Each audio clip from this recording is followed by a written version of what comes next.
tell us, where are some of the hot travel destinations right now that everybody's headed to? Well, you know, first of all, the economy is on everybody's minds for sure. So there's really no way around that. So regardless of where you're going, some of the things that I, ask people to consider and that I recommend are to look for accommodations with at least a fridge. That way you don't have to eat in restaurants for every single meal. You'd never do that at home. I also tend to opt out of the hotel parking lot and find a cheaper one around the corner. That adds up.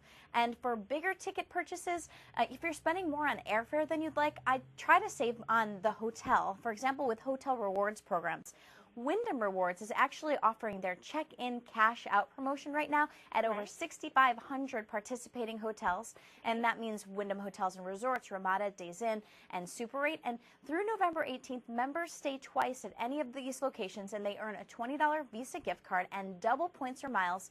And you can learn more about that at wyndhamrewards.com/cash. So now, what is the number one concern for travelers at this time of year? Well, right now we've got the transition into fall and winter. The cold weather is coming and everybody is bracing themselves. So as far as I'm concerned, to beat the cold weather, the best place there is the Caribbean. I love the clear, warm water. It's so soothing. It's so beautiful. And the way to make the most of it, I think, is by taking a cruise. It's also a great way to make the most of your precious vacation days. Now, Celebrity Cruises has a new premium ship called the Celebrity Silhouette. That's worth checking out. There's a 12-night itinerary from Cape Liberty in Bayonne, New Jersey. There's also a 5-night itinerary out of Miami. And Celebrity, is known for award-winning dining, super personalized service, and luxurious onboard amenities. So you'll go to celebritycruises.com if you want to learn more about that. Okay. So now, another question that people often have is, how do they cut down on the stress of traveling and preparing to travel? What are some great solutions for that? Definitely. Traveling can be stressful. There's no way around that. But one thing is to worry less about what's going on at home. For example, that nagging feeling that your house is a target. It's kind of like that feeling that you left the oven on. I'm sure you've had that.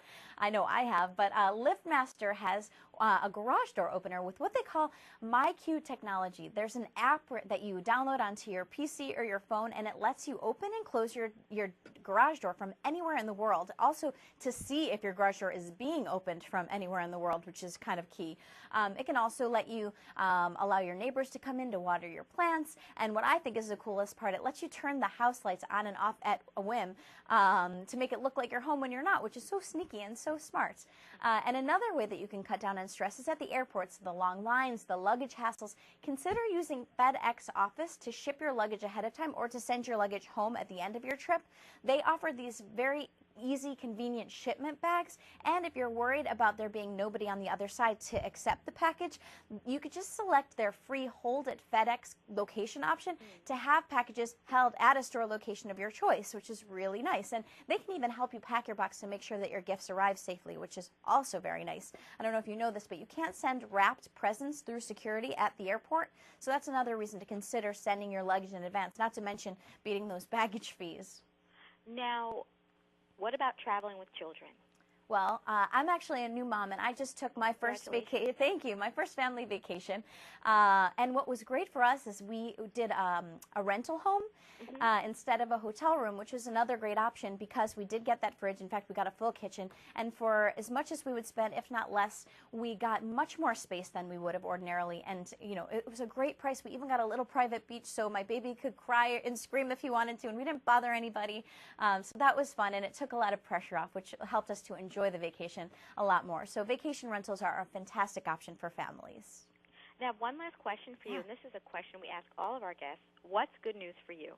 Well, for me, my new baby, he rolled over yesterday, so that's our big news. So hopefully after this segment, he'll be coming to visit me right here in the studio. Great. Thank you so much for being with us, Josey. Thank you so much. Congratulations on your baby. Thank you.